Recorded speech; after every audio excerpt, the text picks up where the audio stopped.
Hello people, this is video number 12 in the motion design playlist for 3D Experience, and it's a dynamic problem that I'm going to be doing. I want to remind you that when it comes to the motion design in 3D Experience, we can do dynamic analysis or kinematic analysis, and I have separate playlists for the two, and this one is going to be dynamic analysis because we're going to be applying gravity basically to do the problem. Now, what we have here is essentially a pendulum that is pivoted along that top line, that yellow piece. That's, you can think about it as being fixed.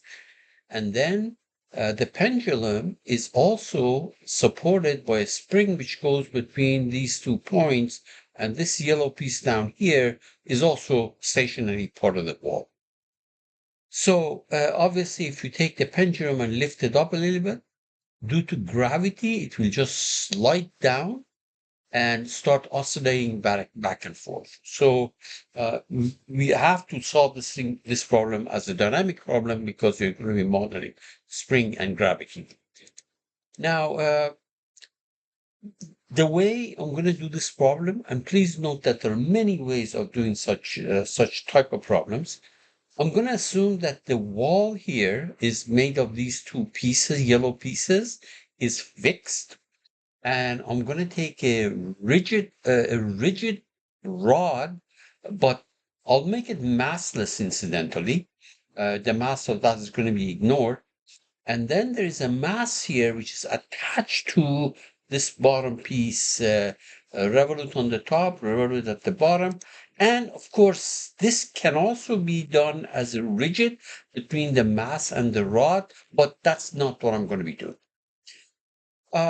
The stiffness of the spring is given as 10,000 Newton per meter, which is equivalent to this unit. And although I'm not going to be modeling these pieces, I've already done it, in the event that you want to model it again, here are the dimensions that I've used, okay?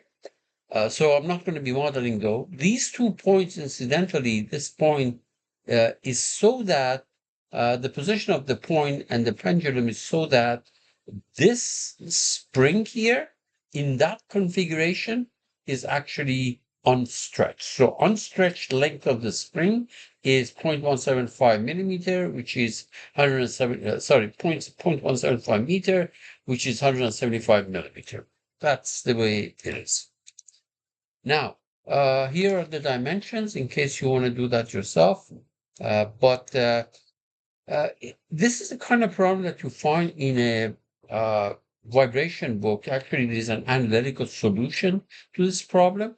And the period of oscillation of the pendulum, based on the information, those dimensions that I gave you, and the gravity constant and the mass, is going to be roughly 0.6, I don't know, 0.62 seconds.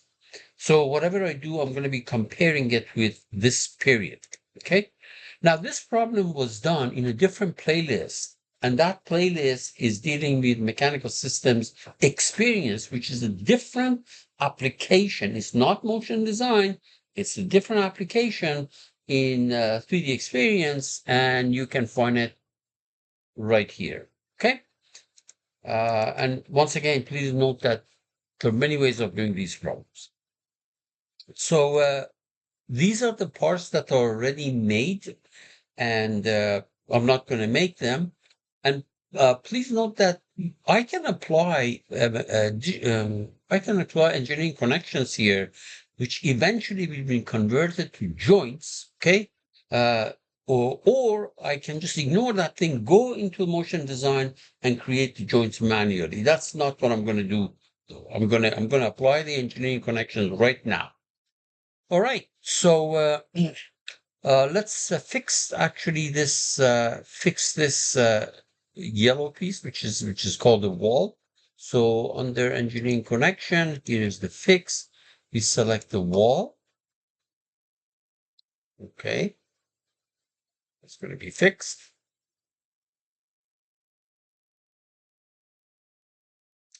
Okay, the wall is fixed. You can see that. Now I'm going to create my revolute joint between that top pole and this pin. So let me go and do revolute. Okay. So this the different templates of doing it. I will use this one, axis, plane, plane. It really doesn't matter, but I will use this one, axis, plane, plane. So what are the axes? There is the axis of this ball, which if I was selected, the axis is going to be picked right there, and the axis of the this wall. Okay. And then the planes, because revolute, I'm going to make this vertical plane of the vertical plane of the wall, this piece on the wall, and the vertical plane of this piece on the rod, vertical place of the rod. Now, right now there is an offset of 719 millimeter. I want to make that offset 0, so it goes back to where it's supposed to go. And I don't need this. I don't need these choices. So just delete it and then say, okay, we can close it now. And no. Okay, good. Now let's create the other revolute between the mass and this bottom hole. So another revolute, again, the same template. I'm going to use the axis of this and the axis of this hole down here. Okay. And once again, to symmetrically position the vertical plane of this, for example, the wall and the vertical plane of that mass. Right now, there's an offset of 500 millimeter. Make it 0. Oops, 0. And then we don't need this. We're going to delete it.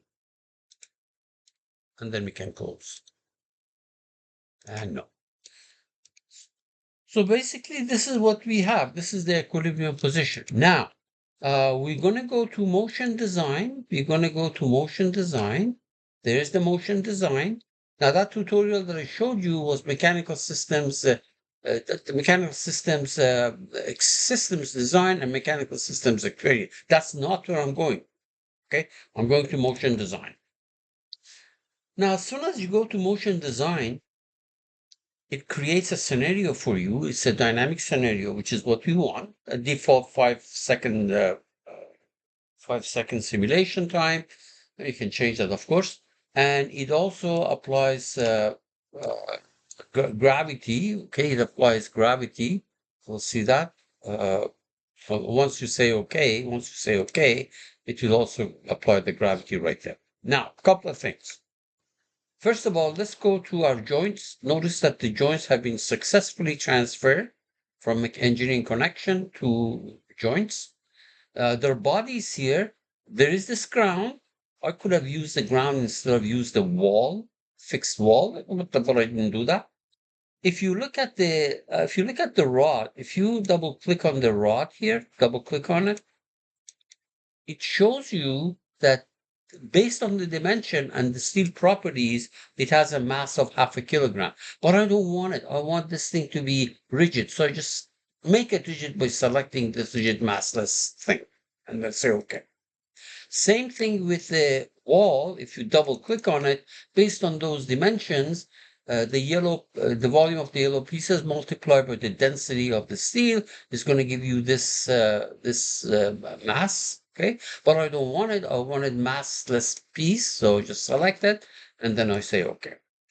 If you double click on the mass, based on the properties of steel, property of steel means its density 7,770 in kilogram per meter cube in 3D Experience database. Notice that the mass was calculated to be 44.25, which is exactly what I wanted.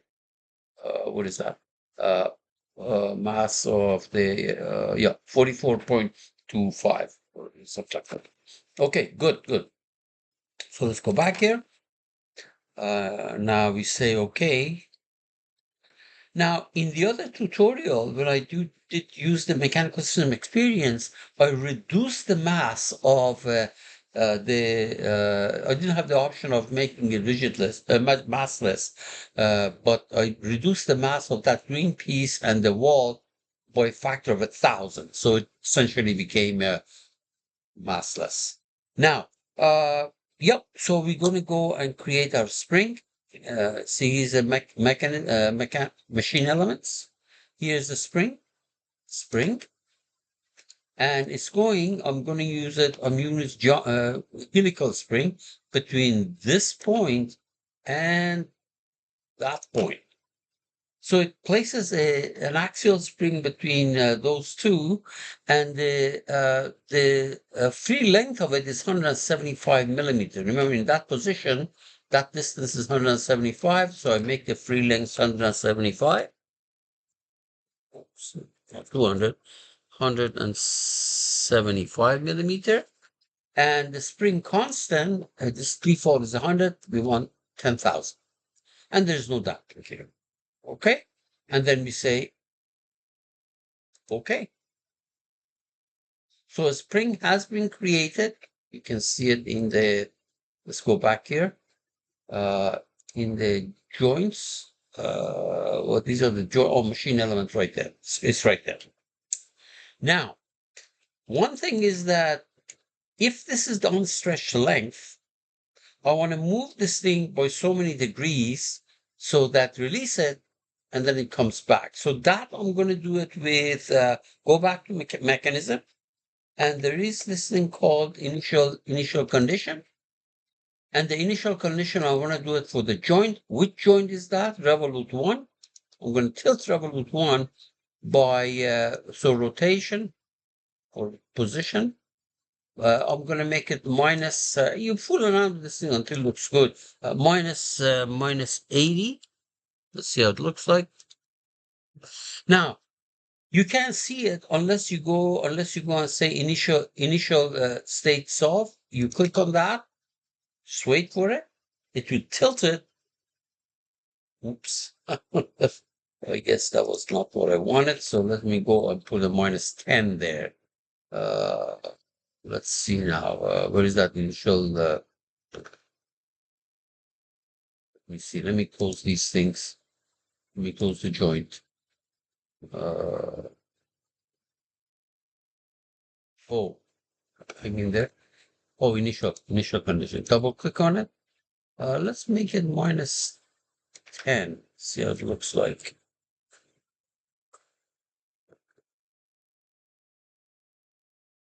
An initial state. Okay, so that's still not what I want. Double click on it. Make it 10 degrees.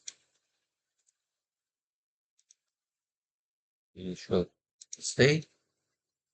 Okay. Okay, so it looks like 10 degrees is right here. So I want to make it 80 degrees actually. This is kind of not properly documented, and I fooled around with it until it looked good. So initial state, yeah, that's good.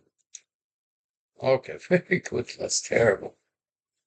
All right, now let's do a couple of things here. If you go to motion with scenario that you created, and if you double click on it here, double click on that, notice that the default is 5 seconds. So I'm going to make this thing 2 seconds. And for now, I'm going to leave it the way it is. Yeah, I'm going to leave it the way it is. No problem. I'm going to change anything. And the gravity is 9.81. You can always check it. If you go up here under global gravity, 9.81 in the downward direction. Very good. And let's go and run it. So we go to simulation. Here is a run. Let's go run it. Wait until this says succeeded. And then you can animate this. Just give it a minute. So select your result. This is the last one. And go to results, animate. And let's do it. It's going to be 2 oscillations. It's too fast. pretty much, 2.5 oscillation, no problem. Now, why don't we plot the position of the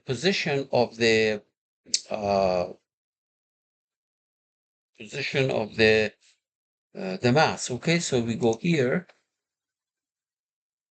to 2D plots. Okay, just wait until this thing pops up. Okay, right, move this thing over there. Okay. What I want is to plot the position of the Revolut 2, the rotation of it, okay? And then add. Notice that it starts at 10 degrees or 80 degrees, actually. It goes back there, but it took roughly 6 point, somewhere between these two, but it's jagged, okay? So what I'm going to do, I'm going to say okay, but instead, leave it down here. This is too big. Okay, move it. Yeah. So I go to that dynamic step. Go see, expand this setting for results output. Let's make it instead of outputting every 20, every uh, uh, 20. Let me see now. Instead of outputting it at 20 hertz, let's do that at 100 hertz. That means more often, basically. Okay. If you flip this thing, this means that every 100th of a second. The other one was uh, a longer period of time. Okay. So we say okay and just run it. Don't close this because it'll update it if you don't close it. So go ahead to simulation and run it. See that? It's smoothed out. And you can see that roughly, yeah, 0.63 or something like that, which agrees with the hand calculation here. Okay, that's a good check. Okay, so that's pretty much it. Good luck.